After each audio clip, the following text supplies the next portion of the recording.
So today we're going to be doing a tutorial on the Dinair Airbrush Foundation Kit. This right here is the motor. Oh, there we go. You have to click down on it and spin it to get it to turn on and off. It goes higher and lower. Usually I bring it to about, like, maybe a little bit before the light. Just, I feel like it's a good speed. This right here is the actual airbrush. This is just the motor, like I said. You put the foundation in here. This is the button that you push. I like to hold it in my hand like a flute, like and then you pull this button back, and that's what releases the foundation. So you're going to be using foundations depending on who the person is. The person I'm going to be using today has an olivey tone, a little bit of like darkness in it, so I'm going to be using the olive beige, which is this one. I'm going to be using the bronze, looks like this, and then I'm going to be using a little bit of the natural beige, just to give her some of those natural like pinky tones. So depending on the person and depending on what their face is looking like, you're going to use different amounts. She has a little bit of acne scars, so I'm going to use about, I've already put like 3 drops in here, so I'm going to use about 8 drops. 4, 5, 6, 7, 8. One for good luck. Then I'm going to put about 8 of the natural beige. That one was the olive beige. 1, 2, 3, 4, 5, 6, 7, 8. And then of the bronze, since she's not like super dark, I don't want to put a ton, so I'm going to put 4. So 1, 2, 3, 4, and I pinch to go in it. So in order to start it, you have to press it down, like I said, and spin it. I'm going to bring the diamond. It has a diamond on it to indicate where, like the dial is. I'm going to put it like ½ an inch from the light. Okay.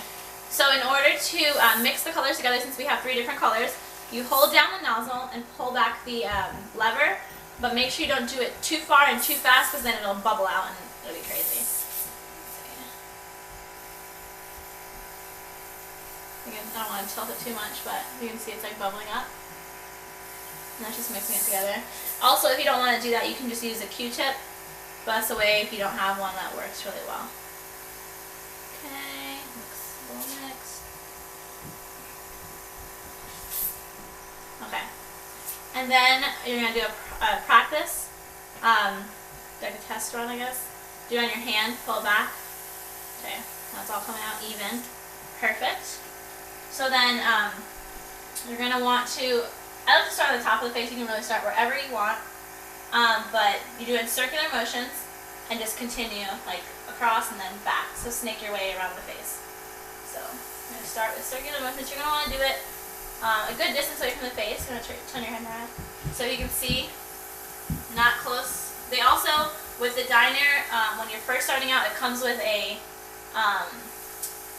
something that like measures how far you are, so it helps with distance when you're first starting out.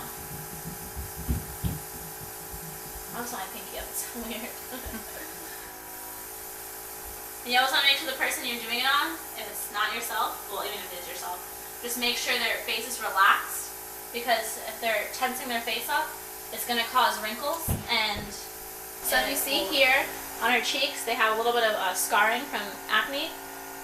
So when you're trying to cover up a blemish, you're going to want to go closer to just get that out of the way.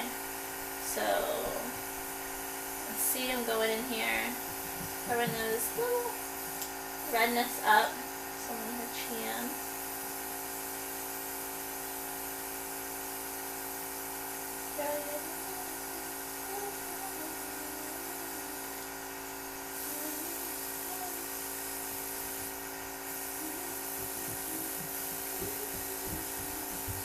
Okay, and then now that I've covered all that discoloration up, a little bit here, and you still want to go in that circular motion when you're doing it.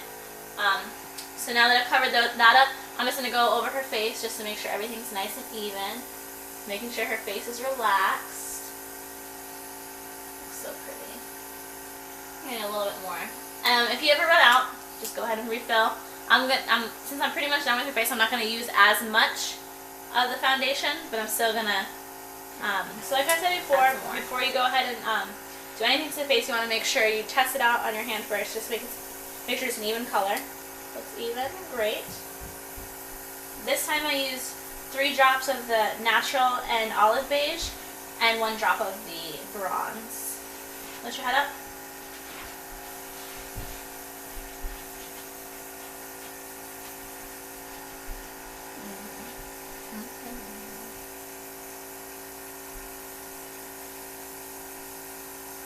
Sticking with the circular motions. As you come to the end, you're kind of just making sure everything's all even, so you don't have to go as as precise as you would when you're first starting out. Alright, and this is our finished look. Look at that, beautiful face. And you look at the scars on the side, they're like completely covered up. You can't tell that they're even there. Alright, you're all set.